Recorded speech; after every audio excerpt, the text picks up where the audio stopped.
Hello beer tubers and welcome to another beer review with me, Peter the Master of Hobbits, today joined by Brits of Mighty's checking out another Siren beer. We haven't reviewed a Siren beer in a long ass time. It's been a long time. I don't remember what the last Siren beer I reviewed was, but this is something that's people are saying is really fantastic. And this is a barrel-aged beer from Siren. And again, I think the last barrel-aged beer from them I've had in this kind of format might have been either an Odyssey beer or one of the Maiden.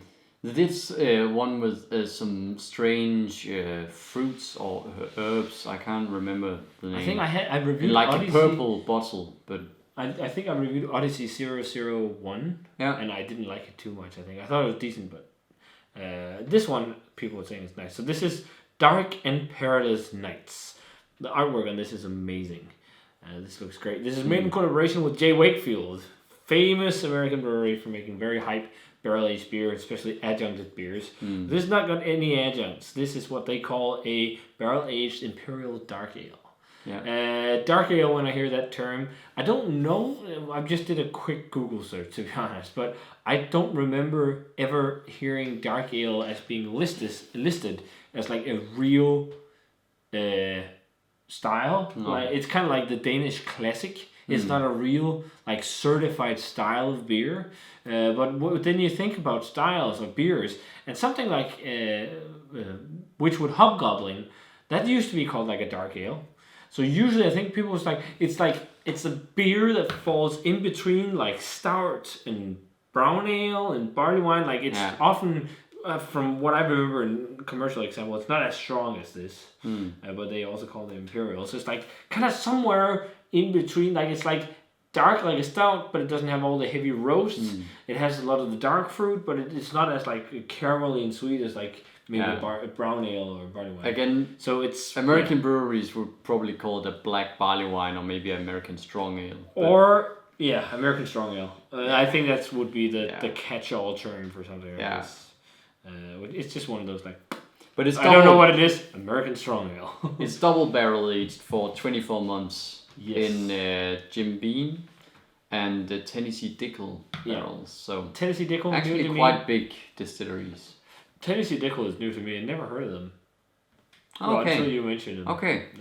But from what I found, it's a bit more common. But yeah. It's quite commonly available. And they use water, malted barley, wheat, oats, muscovado, sugar. We're gonna get some licorice probably. Hops and yeast. So muscovado often gives a licoricey flavor because of the molasses and the sugar. So they expect a rich, dark sugar, toffee, chocolate fudge flavor profile. Yeah. Sounds nice. Yeah. Let's see if it is nice. Well, just Michael said it was fantastic. So, and he usually agrees with us in terms of flavor profile. I think so. And it doesn't. Some breweries would make something like this and call it a stout. Yeah. And on camera it looks darker maybe than it is in real life, because in real life there's definitely like ruby red tones or brown tones in the glass. And I guess it could go for a stout. I would say in terms of color, but you can immediately see it's not going to be a thick stout. No. And a nice beige head. So looks like a blend. I can smell the barrels from here. Yeah, me too. Let's check it out. Cheers. Oh yeah, very nice. Yeah. Very woody. Really oaky and woody. Big. So much oak. Yeah. More oak, like when you get your nose into the glass, than from afar. Yeah. From afar it was more bourbon. And it's like spirity. Yeah.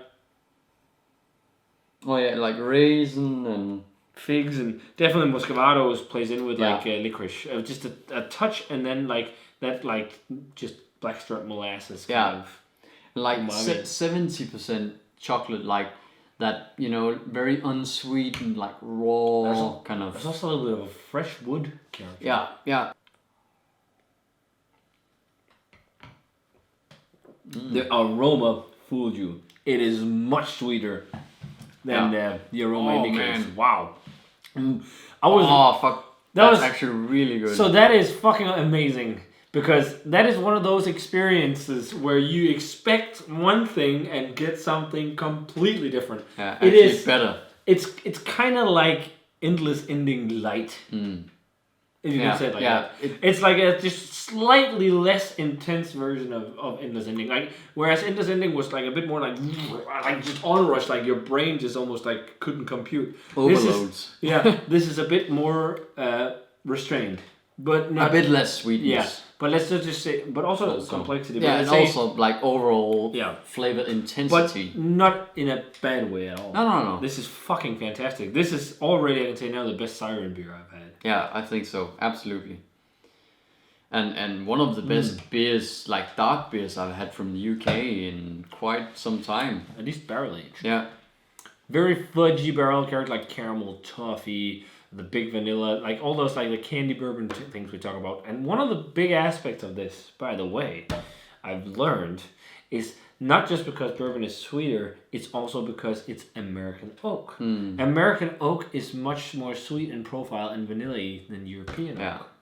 And that's one of the characteristics of bourbon, that it's gotten through the American oak. And that's why if you use a European spirit barrel that's not made of American oak, if you use like sherry or whatever, you don't get that similar sweetness. Of course, what's been in there is also not sweet.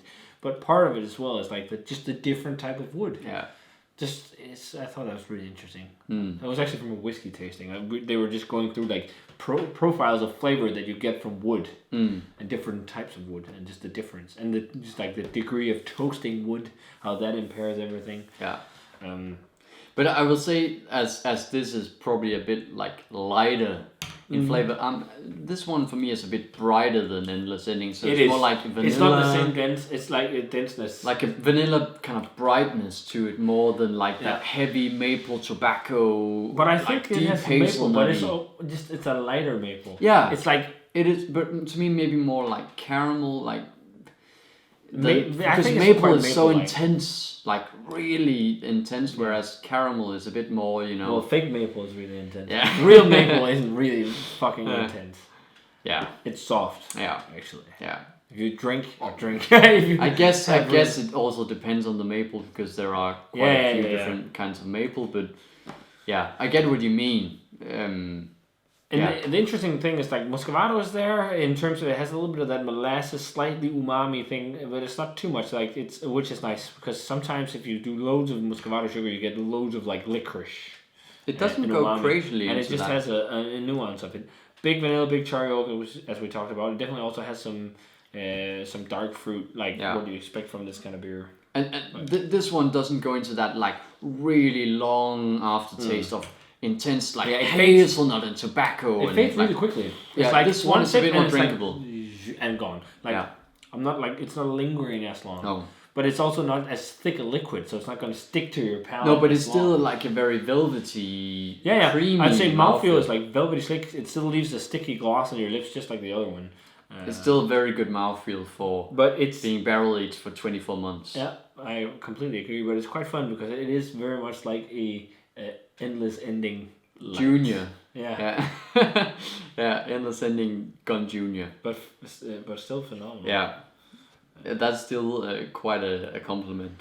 And chocolate as well, but lightly. It's not like hefty. No, it's more of like the dark kind of fruity, dark it's fruity. It's not super chocolatey. Almost like a dark fruity syrup. Like almost like a little bit like melted Muscovado. Just subtract some of the umami. Yeah. Because if you eat Muscovado, it has a lot of savory. It has a lot of like dark fruity flavor, but also like savoriness and like the whole umami molasses thing. It's almost like you melted some of that and just subtracted a little bit of the intensity of the umami. Yeah. And savory and whatnot. Yeah. But it's good shit. Yeah. It is. It's really good shit. I get why people really like this. Yeah. And the fucking price. I like that. that's the price of this is absurd. How much was it? 66 crowns. That's like $10. Yeah, pretty much $10 for a 12% 2 for euro double barrel aged, like more or less imperial stout. This is 2 years old. Yeah, or aged 2 years. Like aged 2 years. Yeah, that's crazy. I'm thinking 97. Yeah.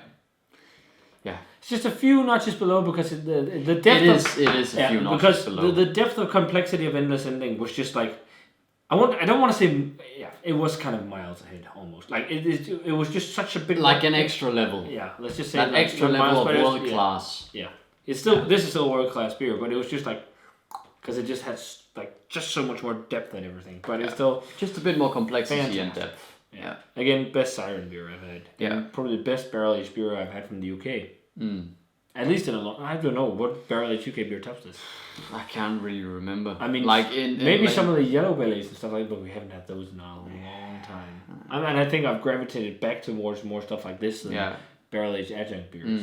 I think this is up there amongst the very best UK barrel-aged beers. Well, yeah, I definitely agree. Yeah. I mean, it's fantastic. So, if you guys had a chance to try these Siren and J. Wakefield, we have to remember that they were part of this collab.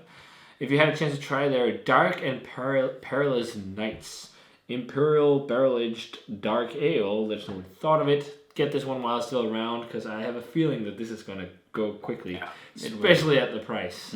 It's almost, I think it's actually completely gone in the UK. Okay, well, websites still have it, so keep a look. There are a few bottles in the rest of Europe. Yeah, but so try and get some if you haven't already. If you already had a bottle, let us know what you thought of it. And as always, I can't speak almost. Maybe we had a couple beers that were strong. But as always, remember to comment, subscribe. Check out the Facebook fan page and Twitter and Instagram. Give this video a thumbs up if you enjoyed it. And we're going to say cheers. Cheers. See you guys in another beer review.